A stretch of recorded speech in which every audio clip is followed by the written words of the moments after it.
certainly an unprecedented day in the history of college sports. And I don't want to sound overdramatic here, but gambling has always been a thick red line. The following is a presentation of Hobson Media. Woohoo! All right, what's up? Not really an opening statement guy, but I will open with this statement. I'm fired up to be here. This is Church Pew Sports, where we connect sports to life and faith. Could you repeat that first part? Take a knee. Absolutely glorious. Lend an ear. I believe it's going to be for the best. Then get ready to laugh, listen, and learn. How about you announce that you're getting better? No matter your team, your favorite sport. Bowling. Bowling's insane. Bowling is crazy time. We cover it all here on Church Pew Sports. And we want to pump you up. Gentlemen, start your engines, brothers. That's right. Get your engine started and welcome into another episode of Church Pew Sports, where we connect sports to life and faith. And if you are watching us on the live stream on Facebook or X or YouTube, you're seeing Paul hold up all sorts of tchotchkes that he's got scattered around his set. We've got Carson, who's showing off some sort of NIL deal without prior approval from the team. And we'll handle the proper introductions here in a moment, but it's good to have you with us. And we are, once again, kind of experimenting with this whole live stream concept, and glad to have you along with us. I don't know how many people are watching us, but it's fun to do it this way because when you're live, and that's just how it happens. So Bill Hobson here, along with Pastor Paul Miller, as always, his subtitle, Hammond Bears Fan. Can't wait to talk more about that. David Collins, the People's Champ, is with us. I'm guessing he's got 1 3/4 of his eyes locked in on the U.S. World Cup match against Paraguay. Paraguay, ladies and gentlemen, the powerhouse known as Paraguay.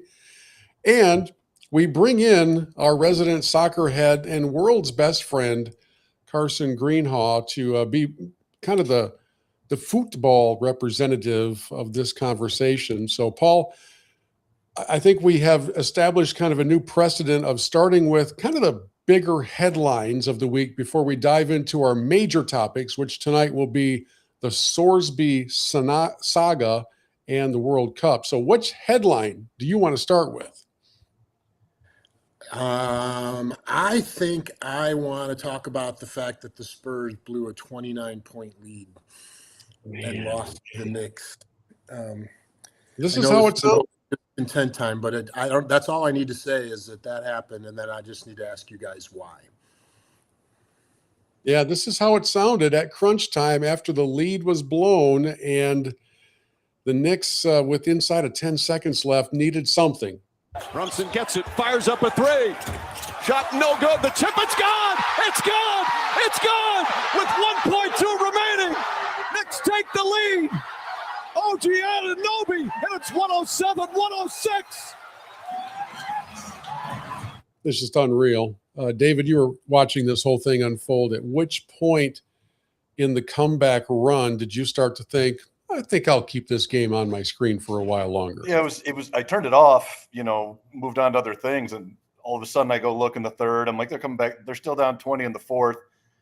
And then I saw a text from a friend that just said, are the Knicks going to actually do this? I look at the score. I'm like, okay, they're within like 15 at this point. I'll fire it up just to watch. You never know, right? You never know when you're going to see magic. And that was absolutely stunning. It was pure magic. I don't like the Knicks. I don't like the Spurs. I don't like all of the people at Madison Square Garden and the Larry Davids and the Seinfelds and the Tracy Morgans. Get out of here. I don't care about any of that. Spike Lee, get out of here. But purely as a basketball fan, that was tremendous to watch.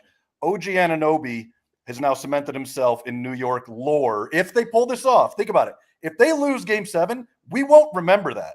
The Ray Allen shot he had to hit in Game 6 to force a Game 7 for the Miami Heat against it was against the same Spurs, right? Or no, it was against the Celtics, I think, to go to the finals. If they don't win that Game 7, these things just they leave us. But if they pull this off, OG Anunoby has put himself in rarefied air with those guys that, like, they're not the greatest guys that have ever played for your basketball team, but they're those guys that are the glue guys that make things work, that he plays defense all down. But here's the bigger issue. The bigger issue is, you want to know how this happened? This happened because basketball has changed way too much. The Spurs were up 5 points and shot and missed 8 straight 3-pointers. Yeah. You have that lead and you're not pounding it in. You're not wasting time. And can we talk for one quick second about all-time meltdown from De'Aaron Fox? What in the world is going on there? That ball gets down to the other end of the court. You grab it, you circle around, you waste time, you hit some free throws, everybody knows what to do there, and he's a professional veteran. And it just, the brain fart is J.R. Smith like when he forgot, what if they had timeouts or which basket they were shooting at. I don't even remember with him, but like, it was just, it was phenomenal basketball. Like, it's wild to think how basketball has changed. The 29-point comeback wasn't a thing that you could do in 2003. And not only were there 8 consecutive 3-point attempts, they all came early in the shot clock at a time when all you had to do was hold that ball. Here's a brief bit of insight from Charles Barkley, and then Paul and Carson will let you weigh in. We saw the dumbest basketball team in the history of civilization. Oh, wow. We saw they had a 25-point lead, took eight straight threes. Like, they thought to get, like, that was some of the most mismanaged, stupid basketball. Hey, when you go a 29-point lead, the other team has to help you. The San Antonio Spurs help the New York Knicks win this game. I can't disagree with Chuck. Paul, how did you see it? Yeah, I actually turned the game. We walked into a Culver's. I was with the Apex staff team, Carson, and we were just finishing up some training with all of our missionary leaders that were sending out this summer. And we walked into Culver's, and it was like 9 minutes left in the fourth quarter, and they were up 15. And we were like, oh, wow. I had no context of anything that had happened in the game. And we're like, we should just stay here at Culver's in Minneapolis and just revel in the fact that the Spurs are going to win this game.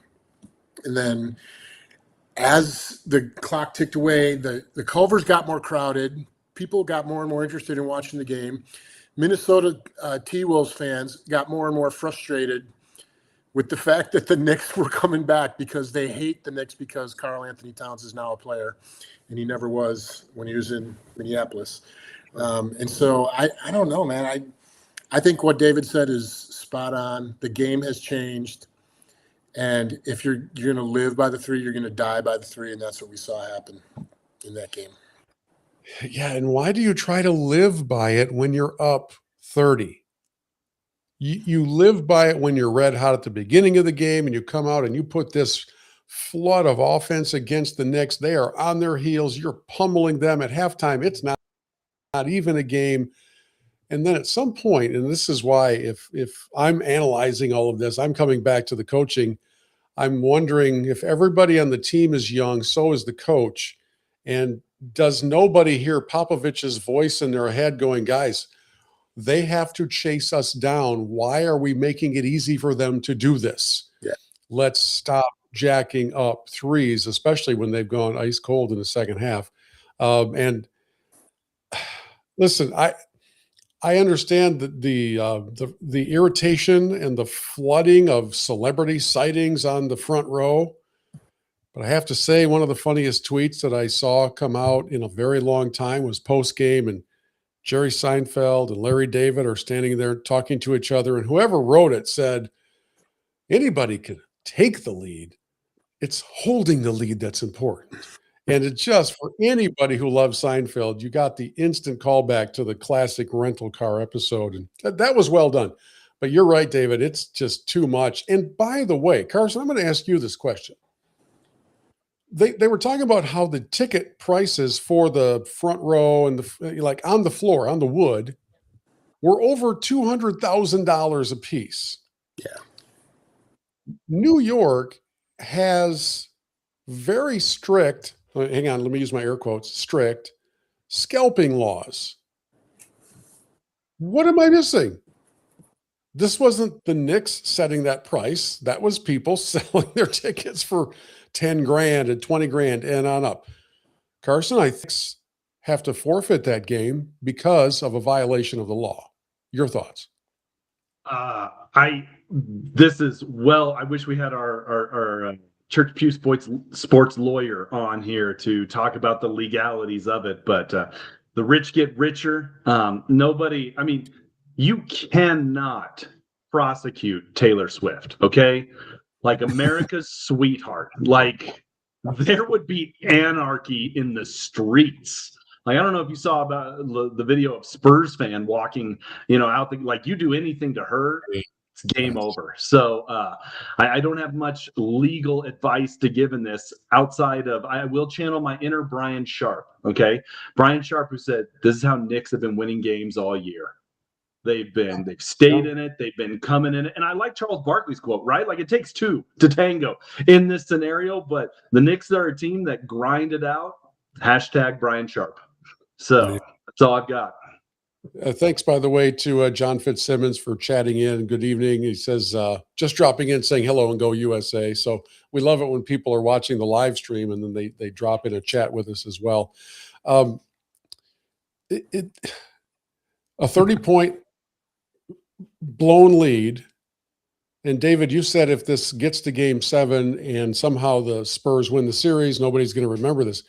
If you right now had to put down some sort of a valuable possession of yours on whether or not they got to a game 6, let alone a game 7, would you do that? I personally think it'll get to a game 6. I mean, the reality is you have the least explainable thing I've ever seen play sports on the Spurs. Like this slender man praying mantis thing is out there just dominating. The problem is have you ever seen him back to the basket somebody? Have you ever seen him try to body somebody and do a Hakeem post move? Have you ever seen that? Everything with Wembanyama's face up, which is fine when you have some space, etc. But I mean, the reality is like there's something that's got to change within the framework of how their offense runs. And that's why I find it fascinating because the Celtics built themselves to beat the Knicks beat themselves to beat the Celtics. The Pistons built themselves to beat the Knicks. Like, so all these teams now start to see these other teams. And so you can see, I think the two best teams in the playoffs that were set up to play with New York well were Detroit and OKC. Because Detroit played them 3 times in the regular season, beat them by 30-plus points all 3 times. They wanted them, all this stuff. But Detroit, fell to their own mistakes, to a team with some veterans. And I think OKC style, where they're fast-paced, trying to get steals, et cetera, that's great. Like certain teams want to slow everything down, certain teams want to pick everything up. But I think the defensive intensity, the way that Detroit and OKC played, would have actually matched up a lot better. I'm surprised with the Knicks, but I mean, you're starting to see like Karl Anthony Towns outside of the last couple games, he's been unbelievable all postseason. If you didn't know him or Wemby, and I just showed you the first few games of this series, and I said, who's the better player? You would have said that guy, Karl Anthony Towns, is better than Wemby. But that's because the way matchups go, if your big guys can – I mean, Karl Anthony Towns is a big man that has won a 3-point shooting contest. Like this is not, your grandfather's NBA. So it's like at any given time, these guys with supreme talent can rise up and make something happen. So I do think Spurs win next game. After that, total toss-up. Well, what's funny? They've had a 15-point lead, they being San Antonio, a 15-point lead in every game of the series. Yeah. But I don't know if that youth is on display more among the players or among the coaches, because there's no chance on earth that Popovich takes all those timeouts back to the hotel with him and has that run take place without ever doing anything to stop it. But again, I'm not going to lose a lot of sleep over it because much like David, I'm not a huge fan of either team. But whenever you have a chance to see an historic collapse, you got to talk about it for a little bit. Paul, what else is on our headlines list? Well, the only other thing that I see, Bill, is this thing about Phil Mickelson being in big trouble. Dude. And it keeps going deeper and deeper. I think you need to talk to us about this one. Yeah, well, when you're in a hole, stop digging. That would be the start. So back at the Masters time, Phil withdrew from the Masters for what was publicly stated as a family matter, and family health issue was the word. And then a couple tournaments for Live Golf he missed for a family health issue. Well, now this week, the family health issue has come to light. And at his home course in San Diego, Phil was literally physically removed from the golf course in the middle of a round by authorities because the culmination of a months-long investigation into improper conduct with a staff member at the club was verified. I don't pretend to know all the details. There obviously was it's publicly known that there was a young lady involved in this who worked on the staff. And then there's a lot of conjecture as to why now, if this has been going on for so long. I'm not going to get into that part, but I am going to read to you a quote from Kevin Van Valkenburg, who is a really gifted golf writer. He and I would not share the same side of the political spectrum, but this paragraph on Phil sums it up.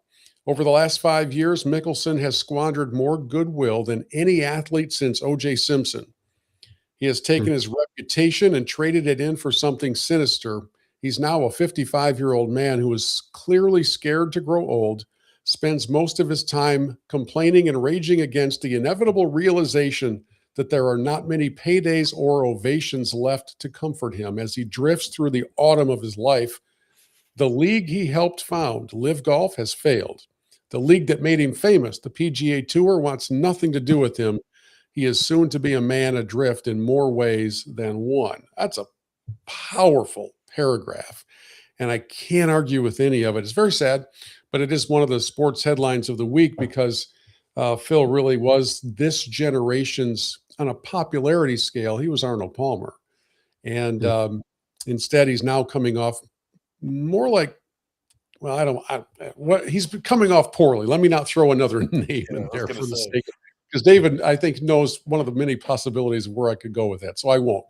So bad news for Phil. And with Live Golf collapsing completely, he really will have nowhere left to go. I think we've seen the final days. I expect the next thing that will happen, if these allegations are confirmed and all of that happens, I think the next thing that will happen is that he will no longer be invited to play at Augusta National as a Masters champion, which would be a very rare occurrence since one of their former champions who just got out of like a 7-year prison stint got to come back and play last year. So having said all that, the saga of Mr. Mickelson is no good for anybody, including, by the way, his wife, who's still recovering from cancer. Now, for our big topics of the night, I think we got to start with Sorsby, Paul. I mean, will you please give us the 30,000-foot overview right after we hear from Paul Thamel, or Pete Thamel, just quickly? Here we go. This is certainly an unprecedented day in the history of college sports. And I don't want to sound overdramatic here, but gambling has always been a thick red line. And the fact that Brendan Sorsby, who admitted to placing thousands of bets for $90,000, including 40 bets on his own team while he was at Indiana, the fact that he is going to be, or has been legally cleared to play college football this season at Texas Tech, is simply something that we've never seen before. And there you go. Yeah, it's a crazy story that is not close to done, right? I mean, Thamel just summarized it. This guy was betting on all kinds of sporting events, and including games for his own team when he was his first couple years in college football at the University of Indiana. And he checks himself into a rehab facility to break his gambling addiction. And many people thought it was just to try to save face because he knew the hammer was coming. And sure enough, the NCAA did what they should have done and said, for the integrity of the game, you've lost your eligibility, blah, blah, blah. And lo and behold, they find a judge in Lubbock who might be a Tech fan who offers up an injunction that says you can't do this, and then the NCAA appeals, and of course the appeal won't be heard until February when the guy's done with this college football season, and it's a moot point anyways. The fascinating part to me of this whole thing at this point anyways is trying to predict which way it's going to go. Is he actually going to play? Are teams going to drop Tech from their schedule? Is the school going to decide not to play him? Is the Big 12 going to decide to do something? There's all these different things that could happen. You have like Ken Paxton, the Attorney General from Texas, threatening the Big 12 if they do any. I mean, there's so many different layers to this thing. The one consistent thing is that just about anybody everywhere who's not a Tech fan is pretty stinking angry at the whole situation. So it's Tech against the world right now, and it's really going to be fascinating to see how it plays out. Carson, as the world's best friend, are Thank you siding with Sorsby? Because he's claiming to be the victim here. As his attorney said, Mr. Sorsby will hold the Big 12 and its members fully accountable for their actions. In the middle of Paul's recap, I wanted to say objection, speculation on the judge. How dare we? Come on, man. In the midst of all this, I'm texted a good friend of mine, Texas Tech fan. Also, I thought what Kit put in our texting group was very interesting. As I look at all of this, I'm not angry with Tech, actually. I look at just a terrible college football situation that as we opened the gates, like cheating used to be in the back, right? And to have any college program think that there is, I mean, I kind of want to puke anytime an AD or a college coach says the word integrity. Like, I'm just like, I don't even know. As I hear you guys joke about money coming in the back door, I look at Tech and it sounds like they have responded in every way that they were supposed to. And now I just look at, now here's the broken legal system entering into this. I think the injunction is, like, again, I don't think he should be playing. Like that's where I'm at. But the system, as we continue to go more and more, it's just the adults in the room. It feels like messing it up for everyone else. So It's hard to blame a Tech when any other blue blood program, I have a hard time thinking they would do anything different. I have a hard time thinking Michigan needing a quarterback right now and Sorsby is on the roster. And maybe that's just me thinking the worst of every college program right now, but it's kind of hard not to. So I think that's where I'm sitting, in the sense of, like, it seems as if Tech is doing everything by the book and the system around them is just showing it how broken it really is. But he didn't. He crossed the line of the unpardonable sin in sports, right? That's what everybody's saying. Now, his coach, of course, would not agree. Here's the coach, and then David, it's your turn. Brendan Sorsby is recovering from an addiction. He's recovering. Like, I've sat down with this young man multiple times, and the things that he is going through and what he's been through is serious. As a society, we've been okay with other things that happens and allowing players to play, and this has been the one thing that has united people that we're against. You know, it's crazy because it's not murder, it's not beating somebody, or so there's a lot of things that we're working through. David? I mean, I don't know if I could write like that, like in a comment, like the reason, and what you were saying earlier was correct in the fact that Texas Tech's kind of doing the right thing. The problem is what they did was they unloaded this information on the public because they were hoping to find what the backlash was going to be. And since the backlash has been unanimous against them, now if you actually go and look, the comments recently coming out of there are like, well, if we decide to play him, or they're starting to back up a little bit from their statements that this is our guy. I love that you played that clip because yeah, buddy, the gambling is the problem because the integrity of the sport is the literal thing that you're trying to protect. There are people that do stupid things all the time, that get in trouble, that drive cars when they're drunk that they shouldn't. And there's people that commit murders or steal or crimes and those are all problems. But the specific problem we're dealing with is the integrity of the absolute game. And the minute that gambling becomes even the smallest little thing in the back of people's minds as to, is this game being thrown? Is this game being ruined? That's a huge problem.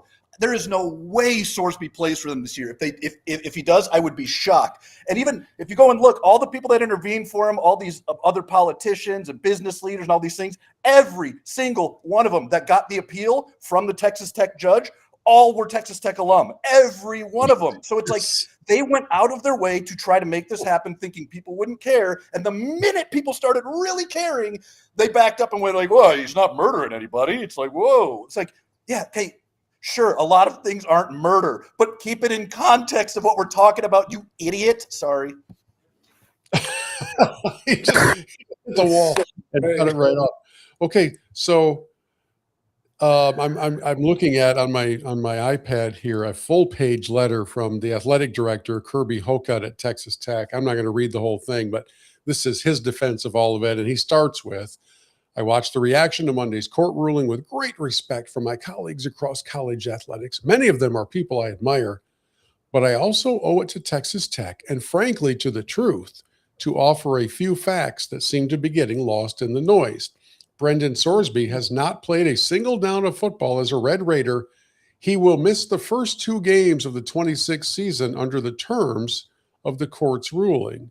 And what happens after that will depend on his recovery progress." Then further down in the letter, my favorite part of this is Kirby says, "I have 2 sons, including one who recently graduated from Texas Tech and played football. And I've kept asking myself, how would I approach this situation if this were my own son?" Can I just interject my own opinion right here?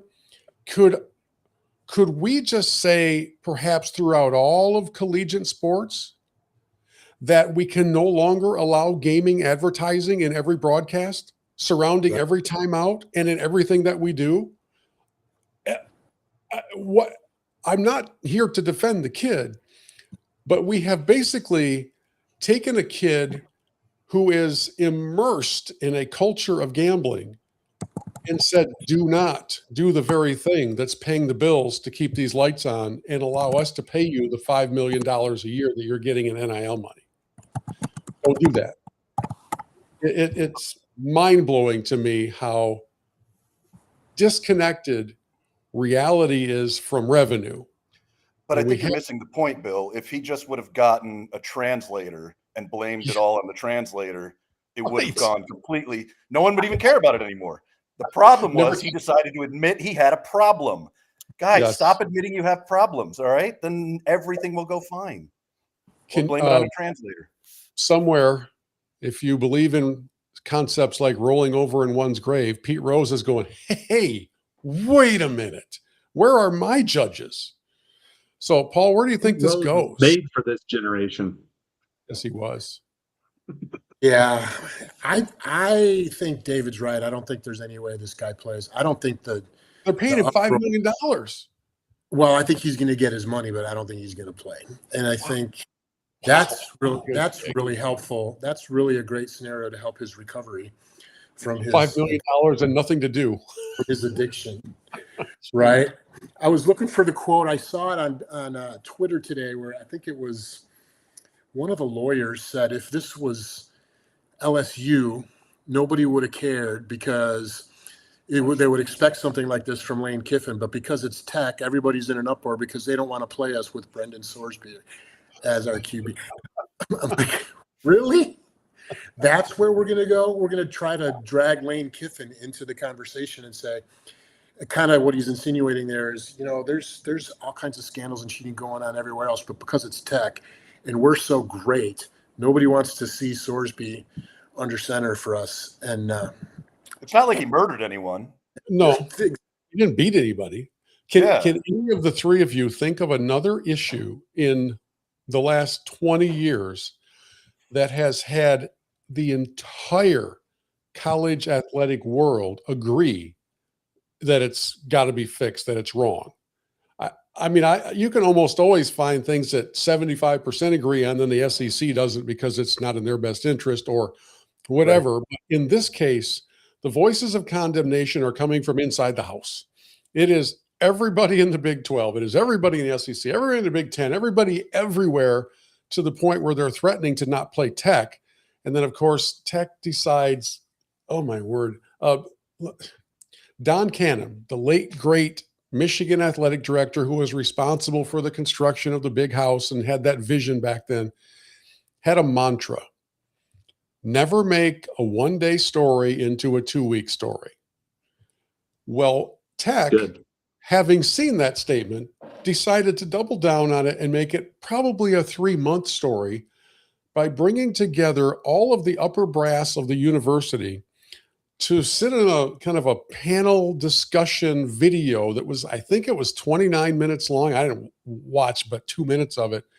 And they spent that entire time trying to make the case for why they got all of this right.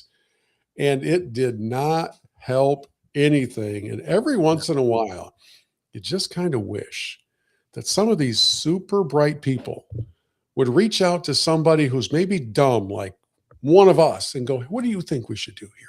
Because the answer would never be, I think, a half-hour roundtable panel discussion where all you do is defend the integrity of the school.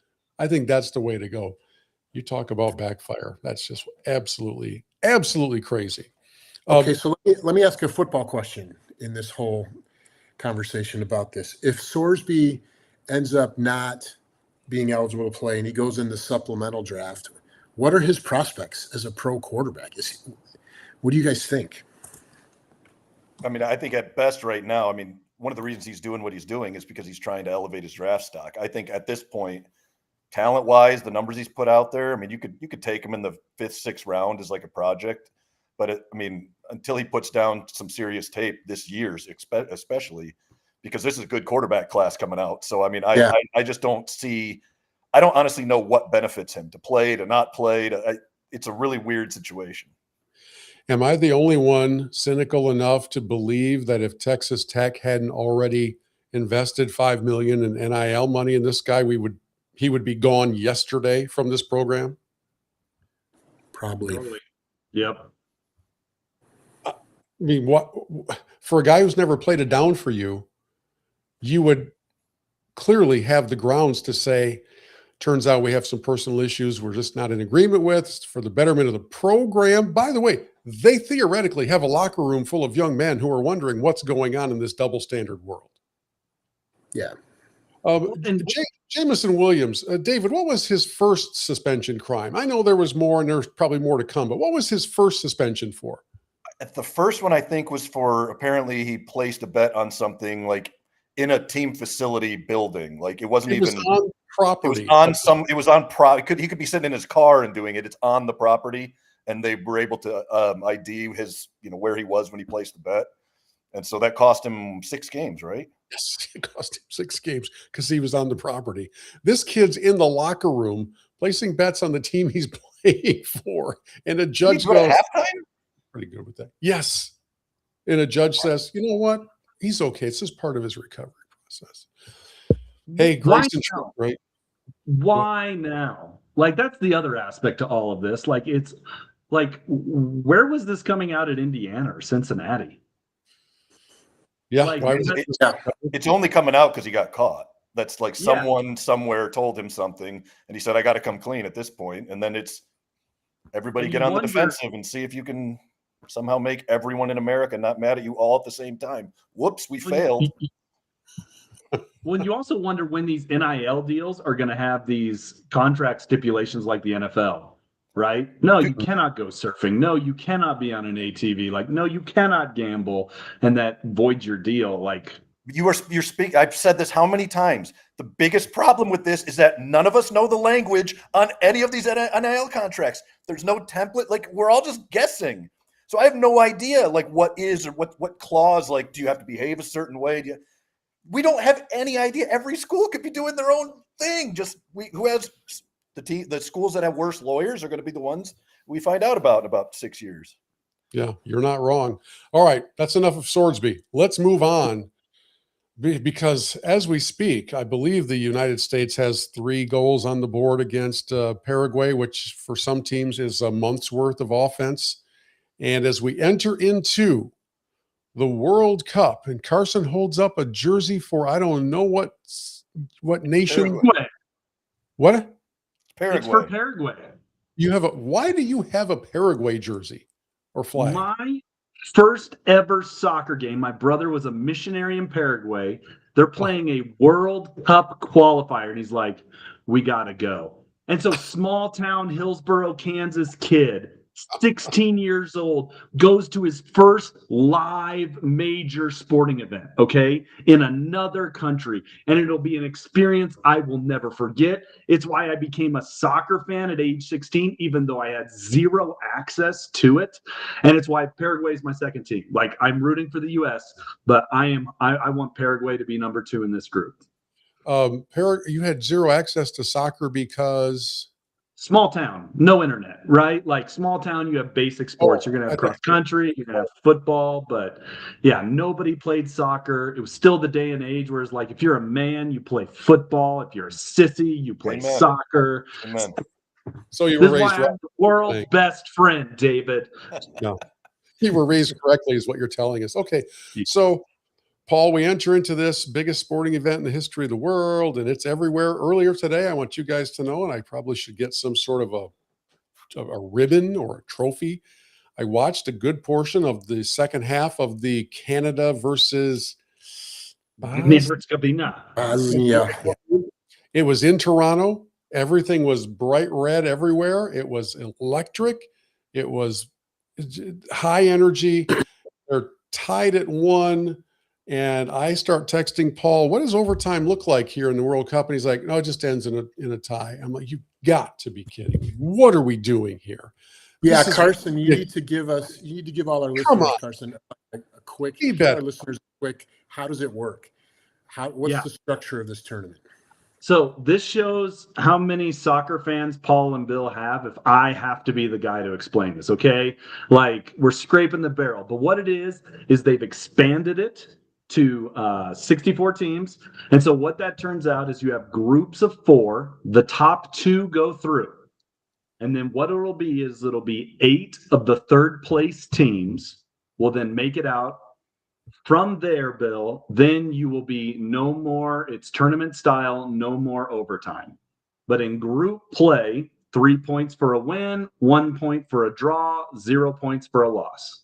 Okay, so Paraguay just scored. In the first section of this, where you're in your pod or your group, there are 4 nations in each group. You play 3 games. You play against everybody in your pod, and then whoever comes out with the most points moves on. There's even a consideration of goal differential. So, frankly, if you're playing a horrendous team, you do want to run the score up. That's why Paraguay scoring just now was big for them. Oh, they did get one? They just got one. Then you never know if how's that going to help with the goal discrepancy. So as that all continues and you get through group play and you go into the next round, are we then moving to different cities and stadiums? Like right now, where is the U.S. playing against Paraguay? L.A. They're playing in LA. So we have a shared bid between Mexico and Canada. So we got games in Canada, games in the US, games in Mexico. I don't know all the cities. This World Cup is so much bigger than past year's World Cup. It's kind of hard to keep track. All right. So, Paul, what's your level of commitment as a guy who has dedicated himself to watching some baseball for the first time in a long time, and you took in some NBA, but you've always been a big soccer guy because your son played at a very high level. How deep into this are you and will you be? Oh, I'll have I already got my YouTube TV set to record all the matches. I will watch back all the ones that are of interest to me. My kids all have their favorite teams, so I'll be following Germany. I'll be following Spain, France, and I'll especially, of course, be following the U.S. because there's a couple, I think 3 guys on the roster for the U.S. men's national team that my son Jake actually played with when he was down playing with FC Dallas. So I know a couple of those guys, right, just from watching them be teammates with Jake. And so it's a great, I don't know, man, soccer for me is one of those sports that you can have on while your laptop's up and you're answering email. And so it's perfect. It's way above baseball for me. So there's no summer dead period this year because we have the World Cup going on. So how long does it last?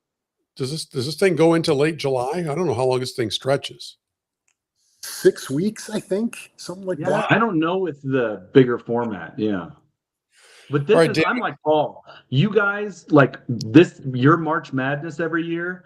This is like, we get soccer games, 2 to 3 games every single day for like the next 14 days. I love it. Much along the lines of my grandma saying, you get vegetables every meal. That's about the same level of enthusiasm that I take from that statement. David, where are you in the same question that I asked Paul? You're a consumer of sports of all kinds. Where does this come into your priority list? I love the World Cup. I mean, I think it's fantastic. I mean, the last World Cup with Messi winning it at the end, and just pure cinema. So I think it's great. I mean, I'm not a huge. I don't mind soccer. I'm just not. I don't follow it a ton, and I don't really know anyone on the U.S. team outside of the players, the 2 or 3 that everybody knows. So, but I mean, I'll root for the U.S. and I just like to watch. I like to watch some of the different stories. Like I love watching like Colombia team coming out. It's always awesome to see, and just the different. It's like watching the World Baseball Classic, just the different personalities of each of the teams, the different ways they celebrate. The African teams a lot of times celebrate different. It's just, I don't know, it's a fun event. You get to see all these amazing athletes from all over the world.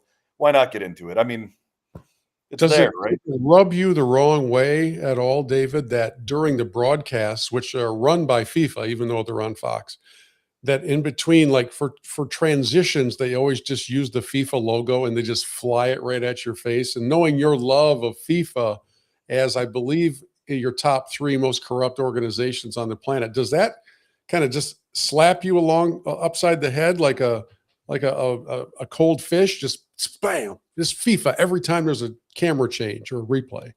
No, not at all. I mean, we're at a place. This is capitalism. This is America. Give me your logos. Sell me your things. Whatever it is. Like I just in my face all the time. I'm going to say a word, and the next time I search something on my phone, it's going to try to sell it to me. Like, come on, baby, consumerism. Woo, go FIFA. Speaking of consumerism, I will tell you that to this point, my favorite moment of World Cup, it really hasn't taken place on the, ready for this, pitch. You're welcome.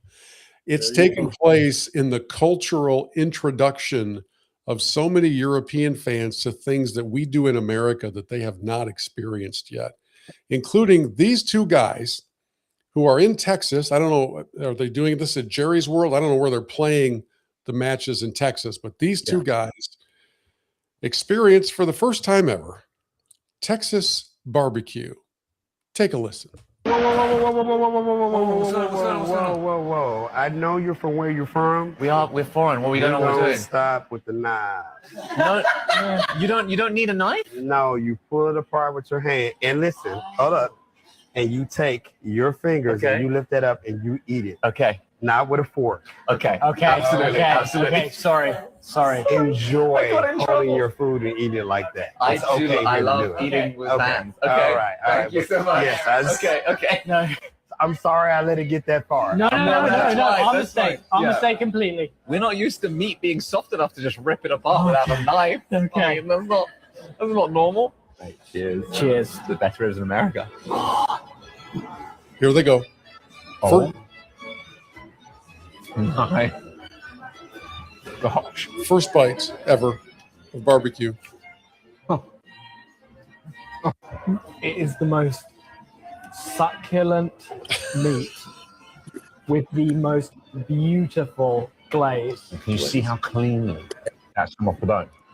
You see that? It's just incredible. I'm sorry, I completely lost for words. I'm completely at a loss for words.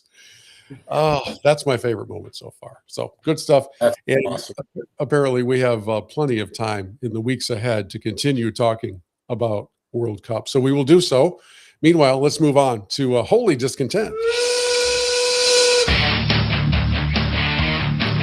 It's time to blow off some steam. Get it off your chest. Rant about what's most bothering you. I got a lot of problems with you people. Now you're going to hear about it. It's time for Holy Discontent. All right, let's, Paul, why don't you lead it off for us? Well, I think I'm just going to rile up David again, but my holy discontent this week is Celebrity Row at Madison Square Garden. I just sat down and gave myself 30 seconds to think of how many names I could write down of annoying fan shots that I'd seen during the last game. Timothy Chalamet, Ben Stiller, Tracy Morgan, Taylor Swift, Cardi B, Adam Sandler, Jerry Seinfeld, Spike Lee. Right? Those are the ones that I came up with. The only 2 that I saw and I was like, oh, that's kind of cool that guy's there. Derek Jeter John McEnroe. In fact, I was thinking to myself, it actually would be pretty cool if McEnroe walked over and sat down at the announcer's table and just got on a microphone and called the game for a few minutes. Like if they had him in as a guest announcer for the game, that would have actually been entertaining. I don't care that any of those other people can afford a $75,000, $100,000, $200,000 ticket to sit courtside. I just don't care. And I don't care that any of them are jumping around like crazy fans because they don't really know what's going on in the game, but they're supposed to be excited, so they're acting excited. I want to just watch basketball. I don't need to see. You know who's missing from that whole scene? That if he were to walk in, let's say after the first quarter, and take a seat that was otherwise empty on the floor in first row, and that place would blow the roof off of Madison Square Garden, Charles Oakley. I was going to say that. Yeah. I mean, after the literal dragging out of a legend years ago, that would be the guy. So anyways, that's a good one. Carson, your holy discontent. Yeah, I think I'm leaning into the no off season for sports fans. And this is where I'm going with it. Okay. So as Christians, I always feel like I feel like we should be a little wary of this. Like everything permissible, but not everything is profitable, right? When we think about the new college football playoff going and the national title game being January 25th, that is just bonkers. Like I was driving and on the radio, this is what they said. And I was like, oh my goodness, that the middle of the season for the national championship team will be Thanksgiving break. Wow. That is the middle of their season. Like, isn't that bonkers? And there's just something about it that I'm just like, what are we doing here? And at some point, like just I'm so sorry. It is all about the money. But I'm like, this is not good for humanity. That's all I'm going to say. That's my holy discontent. And Paul, to jump in real quick, Scott Tinman joins you in your detesting of Celebrity Row. DJ Khaled on his phone. Not a fan. The highly talented DJ Khaled, by the way, who has made a living out of just saying another one over and over again. Yeah, you can't prosecute Taylor Swift, but you can prosecute Cardi B and Jay-Z and DJ Khaled and all the other 27 million other rappers that are sitting courtside that I've never heard of before. I am not going to say it on this program, but if anybody wants to have your laugh of the week, just look up what Charles Barkley had to say about Cardi B during the live broadcast when they showed her. I'm just going to leave it there. This is Church Pew Sports. David, I'm sort of conflicted about letting you go next because of the risk of you stealing my holy discontent. And I know you don't look at the planner that we have here before the show. So if you do, it'll just totally be because we're on the same wavelength. What is your holy discontent, David Collins? I actually sent this in the text chat the other day, so you should know where I'm going with this. So the other day, I'm jumping on my ESPN app. I haven't watched an ESPN show that isn't a live sporting event since I was in college, okay? I don't care. Like, once old Sports Center went away, all I care about is the sports. So I don't care what's going on ESPN. I don't care what any of them say, blah, blah, blah, blah, blah. But I'm looking for, like, the scores of a Tigers game. But the thing that always pops up is the homepage. And on the homepage, it says today's top stories. Mind you, that very evening, the World Cup was starting. Game 4 was happening. Baseball's everywhere. There's so much. Hockey is in the Stanley Cup Finals. All of these things are happening right now. And the top story was LeBron James says that he doesn't think he'd take anyone over him to be the GOAT. That's the top story. Yeah. First Take opened their show the first 15 minutes with talk about whether they agreed with LeBron about whether he's the GOAT or not. While all of these amazing sporting events are going on. Again, I don't watch it. I don't read. I don't care about ESPN, but it's like, it just saddens me that the world that I thought was happening back then is the one that actually came true. And it just made me, how can you spend, why would LeBron say anything other than, yeah, I think I'm the best? Like, should he have been like, you know what, Jordan's better. Like, he's a little better than me, but I'm second best. Like, what are we doing? Anyways. And why is it a topic? It's just laziness. The number one topic they started their shows with all through ESPN that day. And then they would get to the game that's coming tonight, which happened to be like one of the best games we've ever seen. Yeah, just ridiculous. Good one. I'm glad you didn't take mine, and I did forget that you had posted that already in our group chat. But once I start in on this one, you'll join me. Dylan Larkin. Detroit Red Wing Dylan Larkin. Detroit Red Wing captain Dylan Larkin. Michigan native Dylan Larkin, U of M Wolverine Dylan Larkin wants out. Just bail on his team. The captain, the guy with the C on his sweater, has asked for a release. And that is, hockey is a game of code, and it's a game of loyalty. It sounds like Nicholson in A Few Good Men. Son, we believe in honor, code, loyalty. We believe these words, and things you only talk about at parties, kind of a thing. And here's Dylan Larkin, clearly frustrated that the Wings collapsed at the end of the season. I think he was a part of that effort. Pretty sure he was. And now demanding a trade. And Darren McCarty, who, Darren's, certainly been through a few miles of rough road since his playing career ended, but he will never bail on the Wings after all of his life that he invested into them. Here are about 30 seconds worth of D-Mac's thoughts on Dylan Larkin wanting out as the captain. Dylan Larkin's a liar. So he gave you guys what you wanted to hear, and Larkin having success at the Worlds with other players, he was like, dude, I'm not going to go through the BS. And I thought when you commit to a long-term contract as a captain that you were there for the long haul, but obviously it's 2026 and things aren't as it used to be, and generation soft, bro. We'll find out how tight this group really is, or isn't. As a player, if you don't want to be there, I don't want you there. All I will say is that if Dylan Larkin does end up on another team, which is quite likely, the first game he plays back against the Wings will be fascinating, to say the very least. I'll tell you what, Bill, we will know whether or not it was the right thing to let him go by whether or not we have a culture when he gets back, at first game back. If somebody doesn't get up there and punch him in his mouth first game we see him, then we'll know, okay, maybe the Wings are back because maybe they got some culture. I don't know what we've been watching the last few years. Yeah, it really hasn't been culture. No identity. And guess what? That includes you, D-Boss. Yeah. All right. See, I told you you'd join me. Time for that guy. Right now, this minute, today, this week, I am the man! All right, some good news. Some guys we're going to call out, guys or ladies we're going to call out for doing it the right way. Carson, we'll let you lead us off in that guy. Yeah, I'm going with that gal. All right. I know we've had a lot of hate against the Knicks celebrity, but there is one that should be elevated. Mariska Haggerty. If I messed up your name, I'm so sorry. I'm not a Broadway guy. Huge Knicks fan, doing a solo Broadway show called Every Brilliant Thing. Okay. Her show is before the Knicks game. Solo show. She shaves 4 minutes off the show, has a car waiting outside, hops in the car. Traffic is so bad. She gets out of the car, goes 10 blocks. Now she says sprinted, what I'm going to give her that.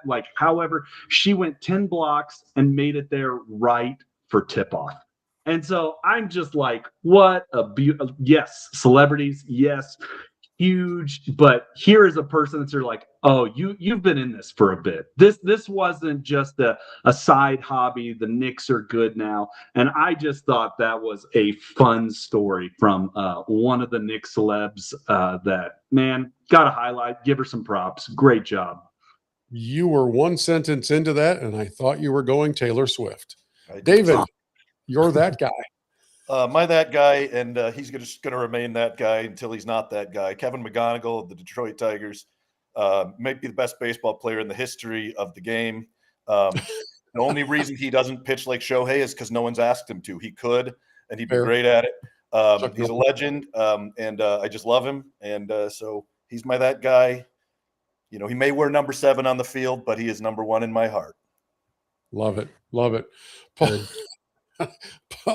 Paul, your turn with your that guy, and I do have your clip ready for you.